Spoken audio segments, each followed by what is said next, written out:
2024 সালের জুলাই মাসের গণ অভ্যুত্থান, যে গণ অভ্যুত্থানের মধ্য দিয়ে আমরা 16 বছরের একটি ফ্যাসিস্ট শাসককে পলায়ন করতে বাধ্য করেছিল এই বাংলাদেশের জনগণ, এবং হাজারো মানুষের শাহাদাত বরণ, হাজারো মানুষের আহত হওয়ার বিনিময়েই আমরা আজকের এই প্রেক্ষাপট। জাতীয় নাগরিক পার্টি সেই জুলাই গণ অভ্যুত্থানের ধারাবাহিকতায় একটি নতুন রাজনৈতিক দল হিসেবে আত্মপ্রকাশ করেছেন, যে দলের প্রধান শক্তি জায়গাটা বা ভিত্তির জায়গাটা হচ্ছে এদেশের তরুণরা।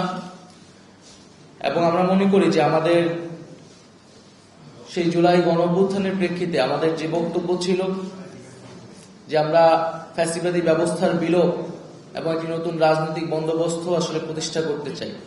অর্থাৎ জুলাই গণ অভ্যুত্থান কেবল কোনো ব্যক্তির পরিবর্তন নয়, ক্ষমতা থেকে কোনো একটি দল থেকে সরিয়ে আরেকটি দলকে বসানোর পরিকল্পনা ছিল না, বরং কিভাবে রাষ্ট্রের গুণগত পরিবর্তন করে রাষ্ট্র কাঠামোর মৌলিক এবং গুণগত সংস্কারের মাধ্যমে জনগণের অধিকার রক্ষা করবে এমন একটি গণতান্ত্রিক রাষ্ট্র ব্যবস্থা প্রতিষ্ঠা করার আকাঙ্ক্ষা ছিল সেই জুলাই গণ অভ্যুত্থানে।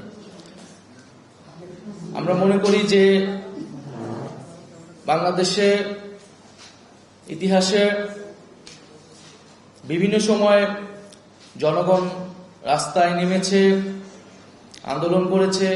আমরা 90-ও গণ অভ্যুত্থানের কথা ইতিহাসে পড়েছি, কিন্তু যেই প্রেক্ষিতে যে আকাঙ্ক্ষা থেকে এই গণ অভ্যুত্থান বা জনগণের রাস্তায় নেমে আসা, সেই আকাঙ্ক্ষাগুলা বিভিন্ন সময় আমরা দেখেছি ব্যর্থ হয়েছে। সেই ব্যর্থতার ফলেই আসলে 16 বছরের যে একটি ফ্যাসিবাদী শাসন ব্যবস্থা তার প্রেক্ষাপট তৈরি হয়েছিল। তাই আমরা চাই যে এইবারের যে জুলাই গণ অভ্যুত্থান প্রেক্ষাপটে আমাদের আজকের এই উদ্যোগ আয়োজক সারা দেশে সেটা যাতে কোনোভাবেই ব্যর্থ না হয়, এবং আমাদের যে আকাঙ্ক্ষা তৈরি হয়েছে জনগণের ভিতরে, সেই আকাঙ্ক্ষা অবশ্যই আমাদেরকে পূরণ করতে হবে। এটা জাতির প্রতি আমাদের সকলেরই আসলে অঙ্গীকার। জাতীয় নাগরিক পার্টি এনসিপি পরিষ্কারভাবেই বলেছে যে সংস্কার বলতে আমরা বুঝি যে মৌলিক সংস্কার, যে সংস্কার করলে রাষ্ট্র কাঠামোর একটি আমূল পরিবর্তন, গুণগত পরিবর্তন সম্ভব হবে।